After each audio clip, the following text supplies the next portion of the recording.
R's often get dropped, except before vowels. So newscasters call him Bernie Sanders, but he calls himself Bernie Sanders.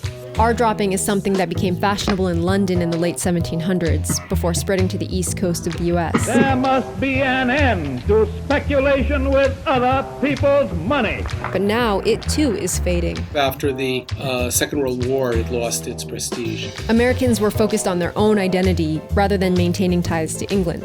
And as pop culture increasingly portrayed New Yorkers as criminals, the stigma led some to intentionally lose their accents. As with all dialects, the New York City accent is more pronounced among the working class, which may help explain why Sanders, who grew up in a lower middle class home, has a heavier accent than Donald Trump, also a native New Yorker. And law enforcement. But the accent also varies with ethnicity, so many people might recognize Sanders' Jewish intonations. My name is Rabbi Manny Shevitz. One place that you see this is the T's at the end of some of his words. Profound and important. Normally, you won't say the T very much. You'll say, "Where'd you go? I left." But you would rarely say left.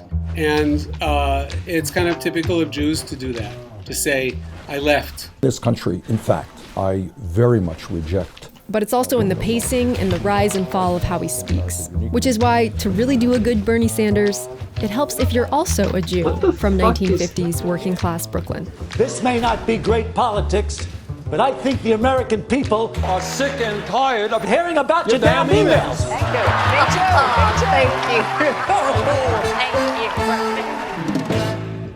One of the things both Bernie Sanders and Donald Trump are known for is their pronunciation of the hue sound.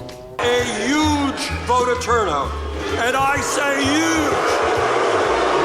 Why do New Yorkers drop the H at the front of these words?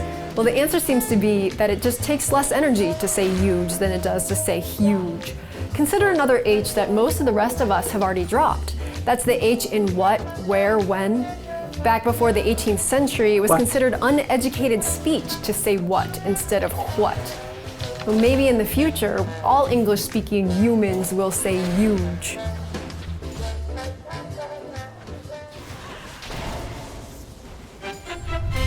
The virtual yellow line in NFL broadcasts is great. It tells viewers how far the offense needs to advance for a first down. It looks really simple and elegant, but creating that line was a massive engineering challenge. It started in the mid-90s when the Fox Sports Network tried to make hockey easier to watch. Scientists at Fox Sports Laboratories are working on new technology.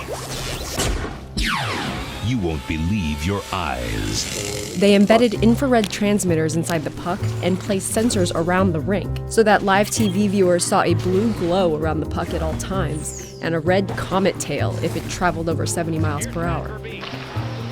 Hockey fans didn't really embrace glow puck as it came to be known, so the technology was retired when the broadcasting rights for hockey switched to ABC a few years later. But the team of engineers that they had assembled for the project was just getting started. They left Fox Sports to create a new company called Sport Vision, and in 1998 they debuted the 1st and 10 line on ESPN. Until now, this marker was the only reference fans in the stadium and at home watching on TV had for the first down. The key challenge in making the yellow line is that the scene is constantly changing, which means that the yellow line has to constantly change. Not only are there 3 different cameras used for wide shots of the field, each camera pans, tilts, and zooms to follow the action. So the first thing Sport Vision does before the game is create a 3D mathematical model of each football field using laser surveying tools. And during the game, they gather data from the cameras about their pan, tilt, and zoom positions for every single frame. So when the operator specifies that the first down is at the 43-yard line, for example, the computers combine the camera data with their own model of the field to draw the yellow line in the proper perspective, and to redraw it for every frame being broadcast to viewers. The final step is what makes the line kind of magical, and that's removing any part of the line that's obstructed by players, refs, or the ball so that the line looks like it's underneath them, almost painted on the field.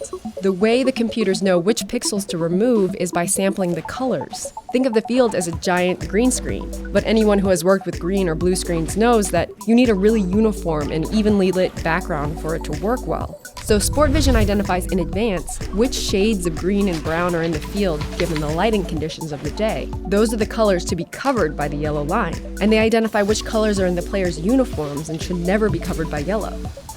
It works amazingly well. Here's the Packers wearing green in the rain. No problem. It only fails in the most extreme weather, like this 2013 game in Philly. The line ends up all over the players, but on the other hand, the system was helpfully used to insert the yardage numbers that had been covered up with snow. The whole yellow line process delays the live broadcast by less than a second, and not surprisingly, it was an immediate success. SportVision won an Emmy for it and went on to make virtual visual aids for NASCAR, baseball, sailing, and the Olympics.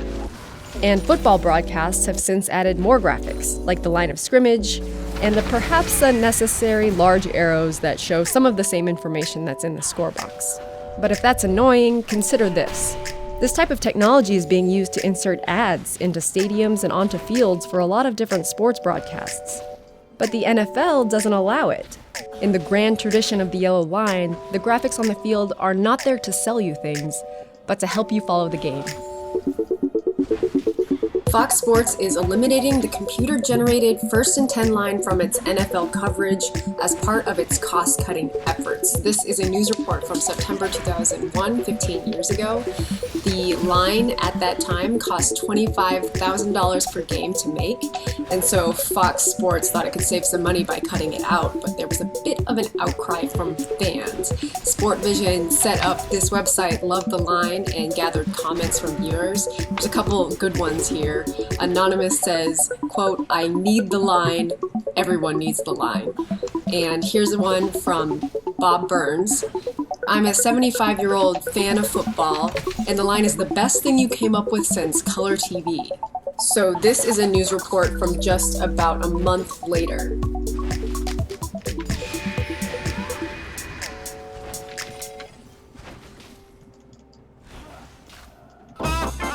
For most people, when they drink alcohol, the virtual yellow line in NFL broadcasts is great. It tells viewers how far the offense needs to advance for a first down. It looks really simple and elegant, but creating that line was a massive... And here's one from Bob Burns. "I'm a 75-year-old fan of football, and the line is the best thing you came up with since color TV." So this is a news report from just about a month later.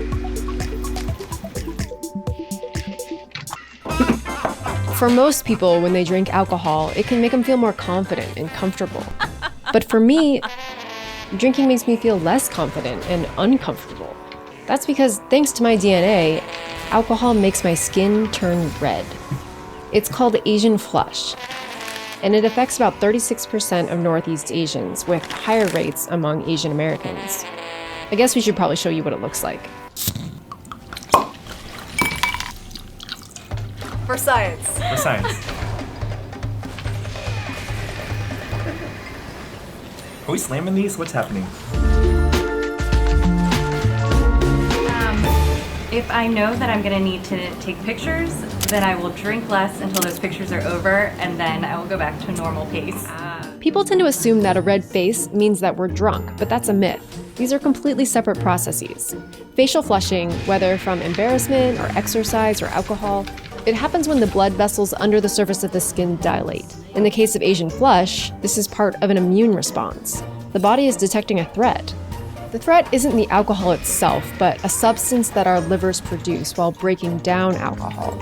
For me, at least, like the warmth starts in my chest and it moves its way up. My cheeks are warm, my ears are warm. It's weird, it's like my eyes are almost puffy. I do feel like they get puffy. When people drink ethanol, that's the chemical name for booze, the liver gets rid of it using two main enzymes. The first reacts with the ethanol molecule to produce a substance called acetaldehyde, and the second quickly turns acetaldehyde into acetate, which is similar to vinegar and easy for the body to eliminate.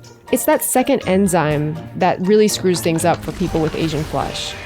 If you look inside our DNA, you'll find that the gene providing the instructions for that enzyme was tweaked at some point in our history. And that gene mutation produces an inactive enzyme.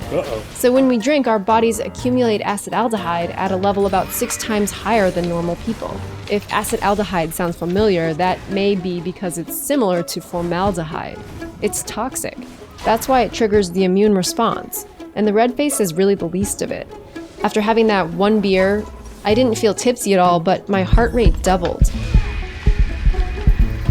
My eyes were bloodshot, and within a half hour, I had a headache. Even worse, acetaldehyde can cause cancer. It's a problem because people can actually develop a tolerance to Asian flush, and that allows them to drink pretty heavily. Studies have shown that heavy drinking raises the risk of esophageal cancer for everyone, but especially for people with Asian flush. So it's potentially problematic that alcohol consumption in Asia has been increasing, especially in China. So if you have Asian flush, be careful. Your body is freaking out for a reason. And if you don't flush, well, just don't expect us to keep up with you. And also, You don't have to bring it up every time. Like, yes, at this point, I know that I turned red. Thank you. I know this. Thanks. Awesome.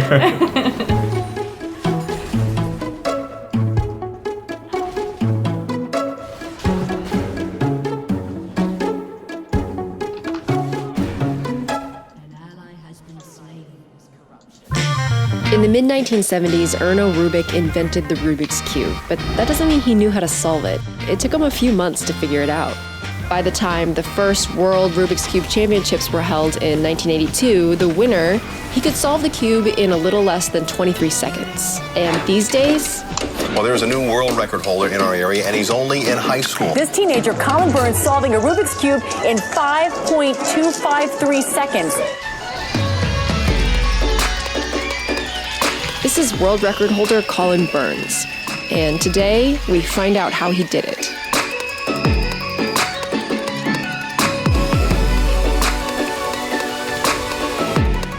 It could last another week, it could last another few years. The previous record lasted for over 2 years, but especially with single solve, you just need to get lucky, or at least that's a big part of it. Colin tends to downplay his skills, but it's worth noting there are two types of world records. The way speed cubing competitions work is that volunteers will scramble the cubes according to instructions that are generated by a computer. So the competitors all get the same scramble. They do 5 solves and their 3 middle scores are averaged. So Colin holds the world record for a single solve, but the world record for average is held by a 19-year-old in Australia. Still, Colin's record is a huge deal. At the competition where we met up with him, kids were asking him for autographs. Aren't you the famous Rubik's Cube guy? I forgot your name. He's now being sponsored by a cube company and by a cube retailer, which are paying for him to travel internationally. And he wants people to know, you can do this too. The biggest misconception about cubing is that it's difficult, which it really isn't. Pop culture treats the Rubik's Cube like some sort of IQ test, but it's not. At least not anymore. I recently bought a cube online and it came with instructions for beginners. If you memorize those, you can solve the cube in a couple of minutes. It helps to understand the design of the puzzle. At first glance, it looks like it's a cube made out of cubes, right? 3 layers of 9. But if you look closer, you'll see there aren't actually any cubes here. So that tells you that the corners will always be corners, the edges will always be edges, and the middle pieces determine the color of that face. Speed cubers will buy special cubes. They can lubricate them and adjust the tension, but the real key to their speed is efficiency. They're looking several moves ahead, and they use fewer moves to get the same result. So there are 43 quintillion possible arrangements for the cube. A few years back, some researchers borrowed computing power from Google to find out that any scramble can be solved in 20 moves or less. They call it God's number, but humans just aren't that good. The beginner's method that I learned uses 100 to 200 moves. Speed cubers use more around 50 to 60 moves, and they can do that in part because of the knowledge gained by the previous generation of speed cubers. When the cube first spread around the world back in the 80s, people had to learn through trial and error. This was happening in a lot of math departments and campus clubs. People were discovering the cube at the same time, and they were sharing what they learned. The method that Colin uses was developed by Jessica Friedrich. She's an engineering professor who was a college student at the time. It starts with a cross on one of the faces, and that face becomes the bottom layer. Then what they do is solve the corners of the bottom layer and the middle layer simultaneously. So you can see now all of this is solved. And for that final layer, they're choosing from dozens of algorithms that they've memorized. And those are sequences of moves that will mess up the cube temporarily to move pieces into place and then put the rest of the cube back where it was. The Rubik's Cube has made a comeback in recent years, along with that same ethic of sharing tips and strategies. So all the resources you need are there. There's just one other thing. Practice. This is Colin nearly 5 years ago. World records are not built in a day.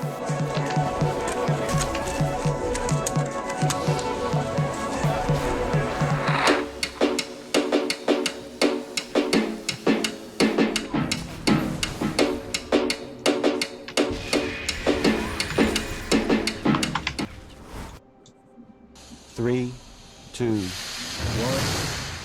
The date was January 19th, 2006, Cape Canaveral, Florida. A spacecraft the size of a grand piano left Earth on top of a rocket traveling 36,000 miles per hour. This is New Horizons. It's a NASA probe, and its mission is to complete our initial tour of the solar system by flying past Pluto and its moons. On board are 7 scientific instruments, a generator fueled by decaying plutonium, and a few other things. It has a container filled with the ashes of Clyde Tombaugh, that's the astronomer who discovered Pluto back in 1930.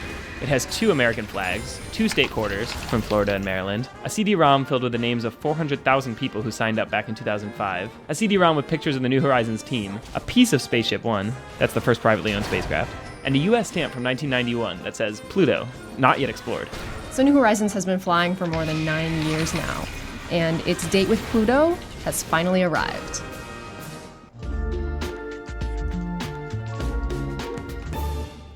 To understand how big this is, you have to get that Pluto is really far away. It's really, really far away, billions of miles away. So back in grade school, when we modeled the solar system, it kind of looked like this, but actually this is a huge lie. Okay, so if Earth were the size of a basketball, Pluto would be the size of a golf ball. And at that same scale, the distance between them... Okay, tell me when to stop. Keep going. Keep going. Okay, now go outside. Get on a train. Wait, what? The golf ball would be over 50 miles away. Holy Yeah, and that's at its closest distance from us. And at the same scale, New Horizons, NASA's robot, would be a tiny fraction of the size of a grain of sand. And despite this immense distance, NASA's engineers have successfully guided New Horizons toward its target, and they're retrieving data back over radio waves, very slowly. The radio waves take 4.5 hours to come all the way from New Horizons to us. NASA has to use 200-foot wide antennas just to even detect the signals. And the download speed is 1 kilobit per second. So 1 kilobit per second, how slow is that exactly? So if you had an image that's 1024 pixels wide, it would take about 40 minutes just to download it. That's 50 times slower than your dial-up modem from the 90s. And one of the key pieces of data that New Horizons will be retrieving is good photos of Pluto. Right now, we don't have any good photos of Pluto. The best things we have from the Hubble Space Telescope, it still looks like a blurry blob. But New Horizons is going to return historic, high-definition photos of Pluto. It already got some great shots of Jupiter when it flew by in 2007 to use the giant planet's gravity as a slingshot. So right now, New Horizons is traveling at over 31,000 miles per hour. And it's pretty much used up all its fuel, so it can't slow down as it approaches the target. So all of these observations are going to be happening really quickly. And after that? After that, New Horizons is just going to keep going. And in 2019, engineers are going to fly it past another small icy object at the edge of the solar system to collect more data. And as for Pluto, it'll continue on around the sun, taking 248 years to complete one revolution. So that means the entire history of the United States has unfolded in the time it's taken Pluto to orbit the sun once. The last time Pluto was in its current position, we didn't understand how species evolved or how germs transmitted diseases. Wow. Aviation was still decades away, and spaceflight wouldn't happen for nearly 200 years. But this time around, when Pluto finishes its orbit, it's going to be met by a tiny robot sent by a curious species of apes, living on a planet billions of miles away.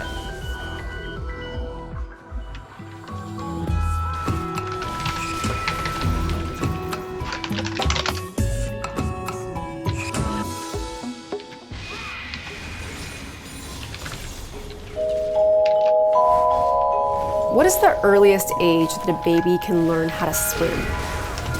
My family has been testing this with my nephew. He was only 6 months old when we enrolled him in classes with a group called Infant Swimming Resource. Now, of course, he's not swimming babies this young aren't developmentally ready to move themselves forward through the water. Instead, the goal here was to teach him to survive. And I have to say, I was a bit skeptical when I first saw these video clips. How could a baby who can't even walk or talk learn how to float? I mean, it kind of looks like torture. But before a month had passed, my nephew proved me wrong.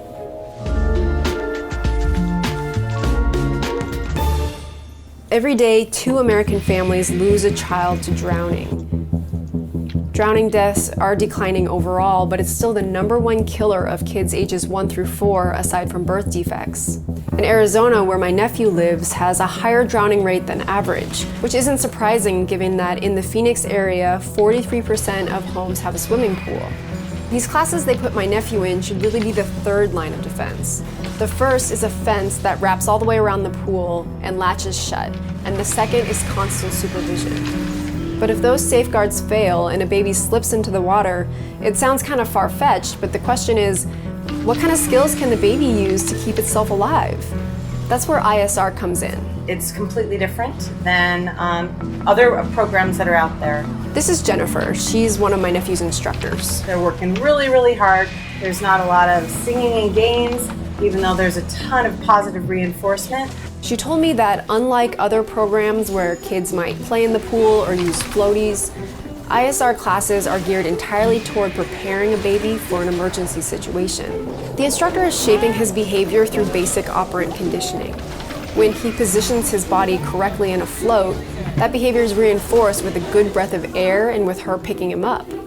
They did this every day for a few weeks, and by the end, my nephew could put himself into a float after being tipped in face down.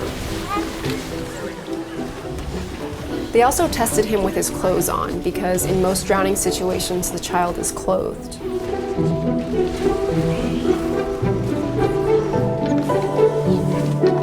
Now that he's 1 year old and he's walking, he's enrolled in the 2nd set of lessons, which teaches him to look for the stairs and swim toward them underwater, taking breaks to float when he needs air on the way.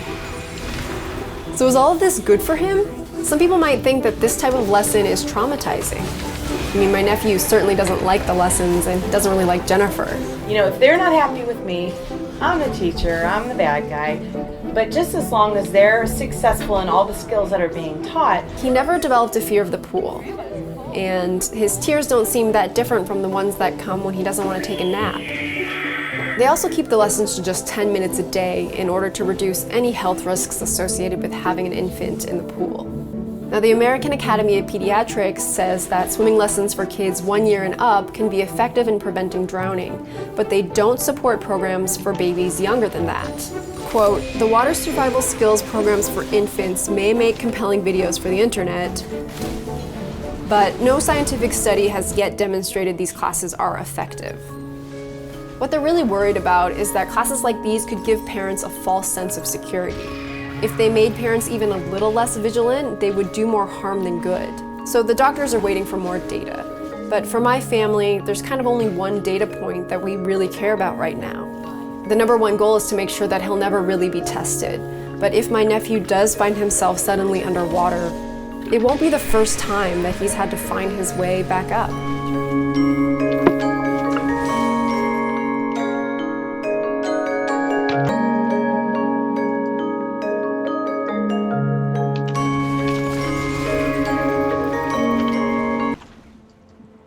When Jurassic Park first came out in 1993, it was a pretty groundbreaking depiction of dinosaurs. Steven Spielberg certainly took plenty of artistic liberties, but overall, the movie was so much better than what had come before in terms of recreating what scientists knew about how dinosaurs looked and how they moved. The character Alan Grant was actually a bit ahead of his time. Look at the half-moon-shaped bones on the wrist. It's no wonder these guys learn how to fly. No, seriously. Back then, the claim that birds evolved from dinosaurs was still controversial. Now it's widely accepted. But in the late 1990s, the science started speeding ahead, and the movies just didn't keep up. Even the latest installment, Jurassic World, shot in ultra-high-definition 3D, it features dinosaurs that are out of date.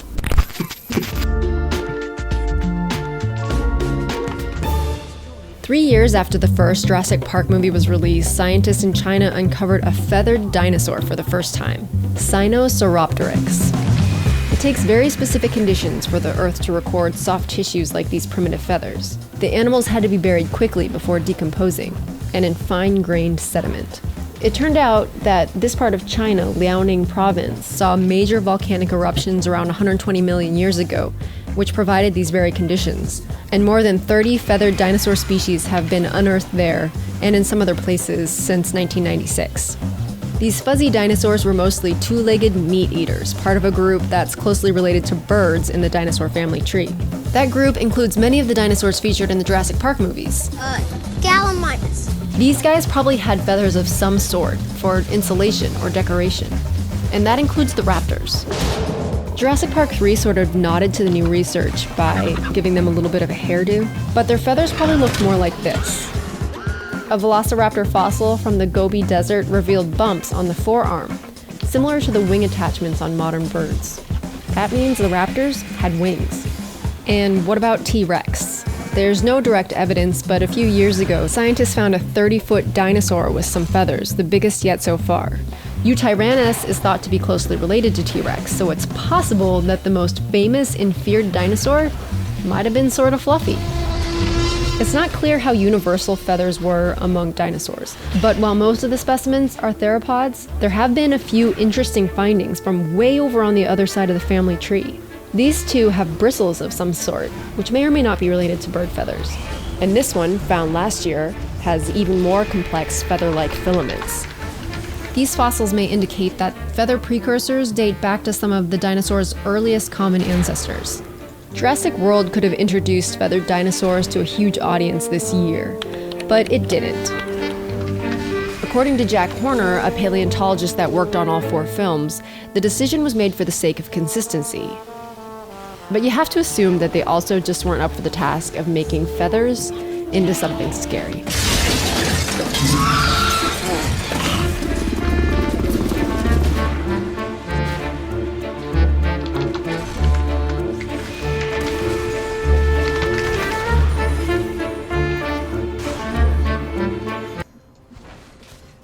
Anyone who has played a claw machine can relate to the experience of having the claw perfectly positioned, only to see it weakly graze the prize before pulling back up. Oh, man! It may seem like the machine isn't even trying, and, well... It is not your imagination. Those claw machines are rigged. There are a couple of beloved stuffed animals that I have that are from a claw machine, a koala and a bear. That is Vox.com writer Phil Edwards. I looked at the instruction guides for a few of the biggest claw games out there. Take, for example, the manual for Black Tie Toys Advanced Crane Machine. If you look at page 8, section subheading Claw Strength, you will see a horrifying piece of information. Managing profit is made easy. Simply input the coin value, the average value of the merchandise, and the profit level. The machine will automatically calculate when to send full strength to the claw. Alright, so if it costs 50 cents to play the game, and the prize inside costs $7, to make a profit of 50%, full power will be sent to the claw only about once every 21 games or so. That sucks. They also randomize that winning game within a range so that players can't predict exactly when it'll happen. And you might notice a subheading that says dropping skill. They can program the machine to make you think you almost won. They taunt you with it, you see the stuffed animal flying in the air, and then it drops it, and that just ruins everything. So most of the time, claw machines are actually more like slot machines than like skee-ball or whack-a-mole. Who's in charge here?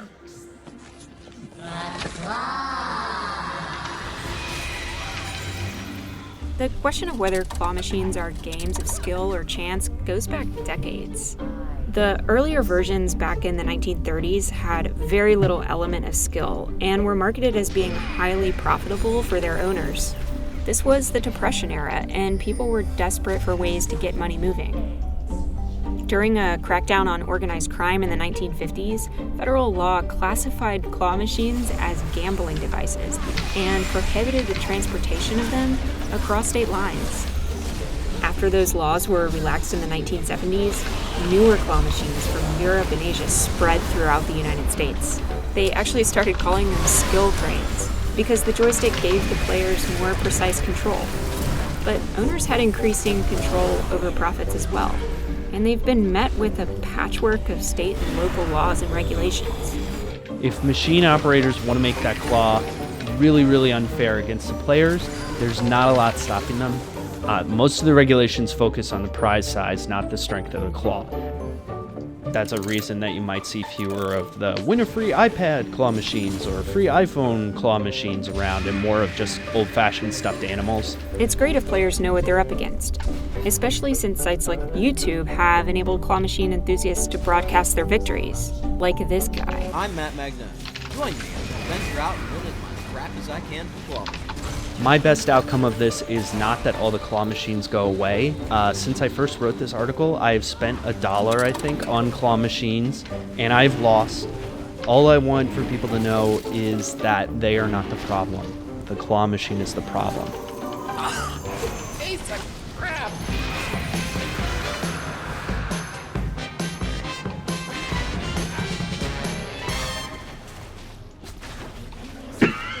These are 3 red wines that are made from the same grape, but at different prices. The most expensive is a 2011 Honig Cabernet Sauvignon from Napa Valley. Wine Spectator magazine rated it outstanding. And it costs 5 times more than the one on the right. So, does it taste 5 times better?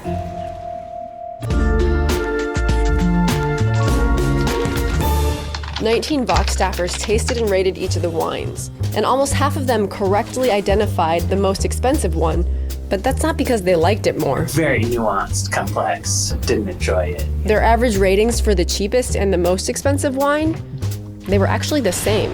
I'm glad I have cheap taste. It's gonna make my life really easy. And this is consistent with a 2008 study that compiled 6,000 blind tastings in the United States. It found that unless they had undergone wine training, people didn't actually prefer the taste of the expensive wines. In fact, they enjoyed them slightly less. Yeah, that's really not very pleasant. There seems to be something about wine that can make us feel a bit lost. It's sort of an oaky afterbirth. And that's probably why a single movie can move the whole wine market. That's tasty. That's 100% Pinot Noir. Single vineyard. They don't even make it anymore. After Sideways was released, sales of Pinot Noir jumped compared to other red wines. And sales of Merlot? I am not drinking any Merlot! They slowed down. But who decides what good wine is? There are professional judges that give medals at competitions, but they're really inconsistent. One statistician showed that most wines that received the highest score in one competition also got the lowest score in another. This is the distribution of gold medals that you would expect if they were awarded by random chance. It looks a lot like the actual distribution of gold medals in US wine competitions. That suggests that judges often disagree with each other, but it gets worse. They often disagree with themselves. When surreptitiously given the same wine 3 times, only 1 in 10 of the judges at the California State Fair wine competition consistently awarded it the same medal. Wine ratings published in magazines can be all over the map too. Here's how 2 top critics described the same wine in 2004. A brilliant effort. Completely unappetizing. The wine of sublime richness. Overripe aromas. Remarkable freshness and definition. More reminiscent of a late harvest Zinfandel than a red Bordeaux. One problem is that not all of the wine publications require their tasters to be blind to the price and to the brand. And that matters because people can't seem to avoid associating price with quality. One experiment in Australia showed that people rated the same wine higher when they thought it was $53 rather than $16 or $6. But get this, the experimenters had actually made that wine objectively worse by adding tartaric acid. It didn't matter. The price tag overwhelmed their own taste buds. In another study, scientists scanned the brains of people tasting wines that they thought were either $10 or $90. In reality, it was the same wine, but when they thought it was expensive, their brains showed more activity in a region associated with pleasant tastes and smells. So, the expensive wines may actually taste better after all. As long as you know that they're expensive. But you can feel free to finish it if you want. I'll take the expensive one.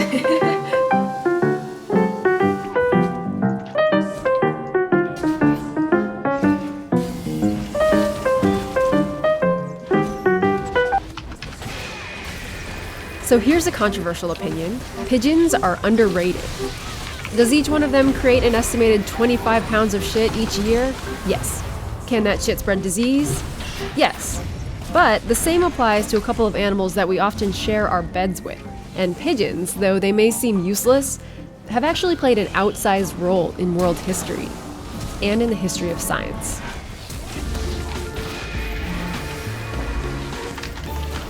If you read the first chapter of Darwin's book On the Origin of Species, it isn't about the animals that he famously observed in the tropics. Instead, he opened his book by talking about pigeons. Darwin noticed how pigeon fanciers had created a huge variety of pigeon breeds from a single species, Columbia livia, the rock pigeon. And he used this example of artificial selection to help communicate his own game-changing theory of natural selection. By that time, rock pigeons had been domesticated by humans for thousands of years for food and as pets. It was actually once a status symbol to build giant bird houses for pigeons. They're called dovecotes, and they're still standing today in many parts of Europe and Asia. That's ultimately why there are pigeons in American cities. Europeans were fond of them, and they brought them here. And until recently, pigeons were seen as useful companions. For instance, they were deployed in war for thousands of years, including the World Wars. Sleek and well-fed pigeons, busy raising families of more flying messengers for use by troops in the field. They delivered a lot of messages. That's Phil Edwards. He writes about history here at Vox. It didn't need power, it didn't need electrical lines, all it needed was the ability to fly, and it would carry the message with it, and reliably it would get home. One pigeon saved 200 stranded American soldiers by delivering a message during World War I, despite being badly injured. In the Second World War, the UK expanded their pigeon corps to 250,000 birds and sent parachutes carrying pigeons into occupied Europe, like a prepaid envelope, to solicit information. 32 pigeons ended up winning a medal for valor, the Dickon Medal. Scientists haven't quite figured out the mechanism behind their homing abilities, but some pigeons can be driven hundreds of miles away and still fly right home. It's a skill that hasn't gone unnoticed by some criminal elements. Brazilian prison authorities have discovered a new smuggling scheme used in jails. Carrier pigeons are used to deliver drugs and mobile phones to inmates. And it's the secret to those ceremonial white doves. They're pigeons, and they just go home when they're released. During World War II, pigeons were also part of a long-shot project headed by famous behaviorist B.F. Skinner. And the idea was that pigeons could be used to guide a missile toward its target. Skinner found that he could train pigeons to peck at a target with high accuracy by rewarding their behavior. And they were able to hit a single street corner on a map with enough training. But ultimately, the Army decided not to use it because there were better advances in guided missiles and probably because it was pigeons. Skinner kept working with pigeons for the rest of his career, though. They helped him show how reinforcement could shape even complex behaviors. I will try to pick out some particular pattern of behavior and make it a more frequent part of the repertoire of the bird. Building on these ideas, a